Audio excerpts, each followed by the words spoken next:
इसके पहले वाले वीडियो में मैंने आपको एटॉमिक रेडियस के बारे में बताया था। अब हम पढ़ने वाले हैं आयोनाइजेशन पोटेंशियल के बारे में। आयोनाइजेशन पोटेंशियल होता क्या है? किसी भी एलिमेंट के आउटर सेल से एक इलेक्ट्रॉन को रिमूव करने के लिए जितनी मिनिमम एनर्जी की रिक्वायरमेंट होती है उसे ही हम बोलते हैं आयोनाइजेशन पोटेंशियल।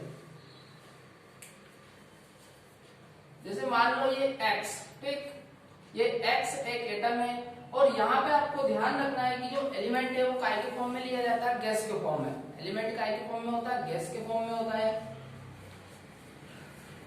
और इससे क्या करते हैं, अपन एक इलेक्ट्रॉन को निकाल लेते हैं। अच्छा, इलेक्ट्रॉन पर कौन सा चार्ज होता है? नेगेटिव। अब जब आप इस एलिमेंट से एक इलेक्ट्रॉन निकाल लोगे तो इस एलिमेंट पर कौन सा चार्ज आ जाएगा? पॉजिटिव। तो इस प्रोसेस में जितनी एनर्जी खर्च होती है उसी को हम क्या बोलते हैं? Ionization potential. किसी भी एलिमेंट के आउटर सेल से एक इलेक्ट्रॉन को रिमूव करने के लिए जितनी मिनिमम एनर्जी की रिक्वायरमेंट होती है उसे ही हम क्या बोलते हैं? Ionization potential. आपको ध्यान ये रखना है कि जो एलिमेंट है वो काय के फॉर्म में होना चाहिए? गैस के फॉर्म में, ठीक। अभी यहाँ पर फर्स्ट इलेक्ट्रॉन निकाला है तो हम इसको बोलेंगे फर्स्ट आयोनाइजेशन पोटेंशियल या फर्स्ट आईपी बोल सकते हो, ठीक। अब यदि मान लो इस एटम से हम दूसरा इलेक्ट्रॉन निकालते हैं,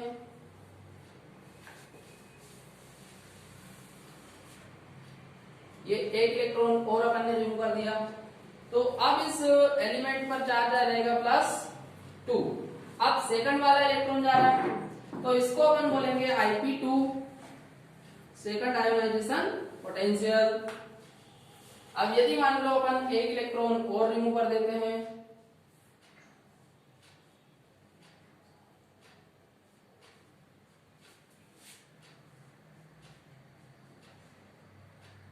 और अब इस पर चार्ज आ जाएगा +3।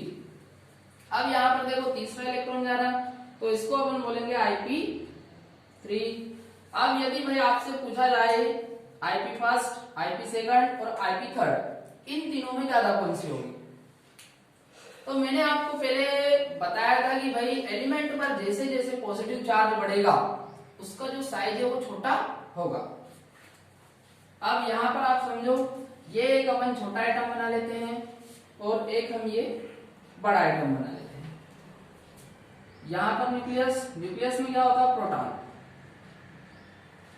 यहाँ पर इसका न्यूक्लियस और न्यूक्लियस में प्रोटॉन।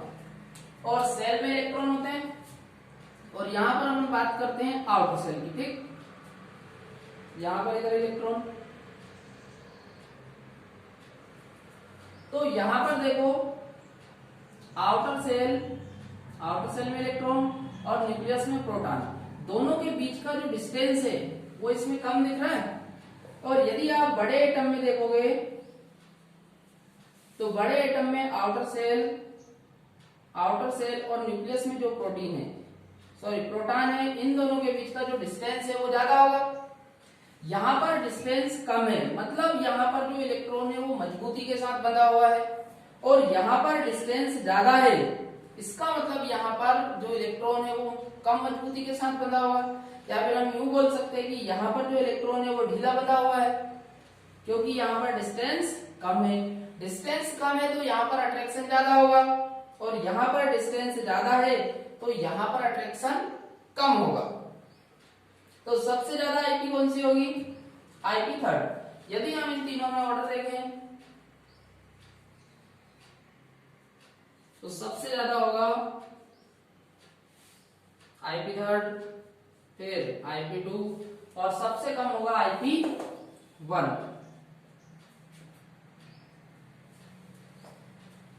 अच्छा, यदि हम एटॉमिक साइज के साथ आयोनाइजेशन पोटेंशियल का रिलेशन देखें, आयोनाइजेशन पोटेंशियल एटॉमिक साइज के होता है inversely,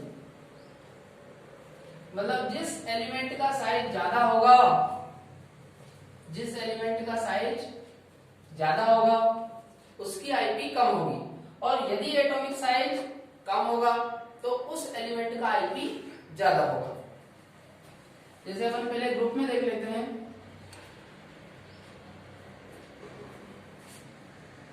lithium, sodium, potassium, potassium, rubidium, caesium. ठीक, अब ये हम ग्रुप में नीचे जा रहे हैं, lithium, sodium, potassium, rubidium, caesium. तो एटॉमिक साइज बढ़ रहा है,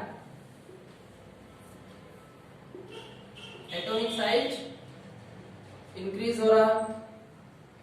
अब एटॉमिक साइज बढ़ रहा है तो सीधी सी बात है आईपी कम होगी। तो यदि यहाँ पर अपन सबसे ज्यादा आईपी देखें तो जिसका साइज छोटा होगा उसकी आईपी ज्यादा। तो साइज छोटा किसका? लिथियम का। और जिसका साइज बड़ा होगा उसकी आईपी कम होगी।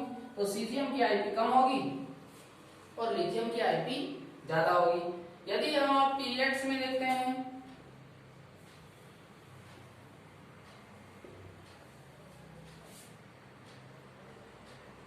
Lithium, beryllium, boron, carbon, nitrogen, oxygen, fluorine और नियोन।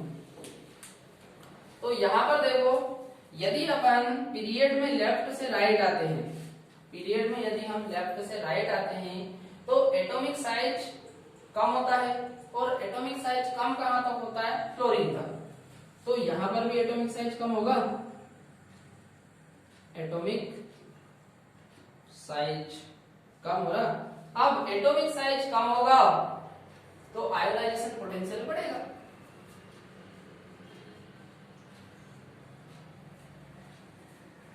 तो यहां पर लिथियम से ज्यादा आईपी होगी बेरिलियम की, और यहां पर बेरिलियम की जो आईपी है वो बोरान से ज्यादा होती है। ज्यादा इसलिए होती है क्योंकि बेरिलियम का जो इलेक्ट्रॉनिक कॉन्फ़िगरेशन है वो बोरॉन के इलेक्ट्रॉनिक कॉन्फ़िगरेशन के कंपेयर में ज्यादा स्टेबल होता है।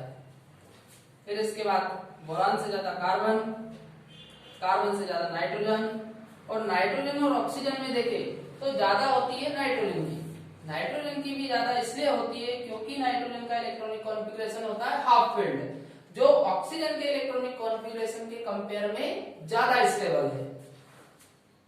और ऑक्सीजन से ज्यादा फ्लोरीन। और यहाँ पर देखो लास्ट में इनर्ट गैस का जो साइज है वो बढ़ जाता है। और इनर्ट गैस के आउटर सेल में यदि हम इलेक्ट्रॉन की बात करें तो आउटर सेल में कितने इलेक्ट्रॉन होते हैं? 8। और 8 इलेक्ट्रॉन होने की वजह से इसका जो इलेक्ट्रॉनिक कॉन्फ़िगरेशन है वो बहुत ज्यादा स्टेबल है। और ज्यादा स्टेबल इलेक्ट्रॉनिक कॉन्फ़िगरेशन में इलेक्ट्रॉन को निकालने के लिए एनर्जी बहुत ज्यादा आपको खर्च करनी पड़ेगी, इसीलिए सबसे ज्यादा आईपी हो जाएगी इस। यदि हम ऑर्डर बनाएं तो सबसे ज्यादा आईपी होगी नियोन, नियोन के बाद फ्लोरीन, फ्लोरीन से कम हो जाएगी नाइट्रोजन, नाइट्रोजन के बाद ऑक्सीजन आ जाएगा, फिर कार्बन, कार्बन के बाद बेरिलियम आ जाएगा, बेरिलियम के बाद बोरान, और सबसे कम लिथियम। तो आप ये ऑर्डर याद रखना, ठीक।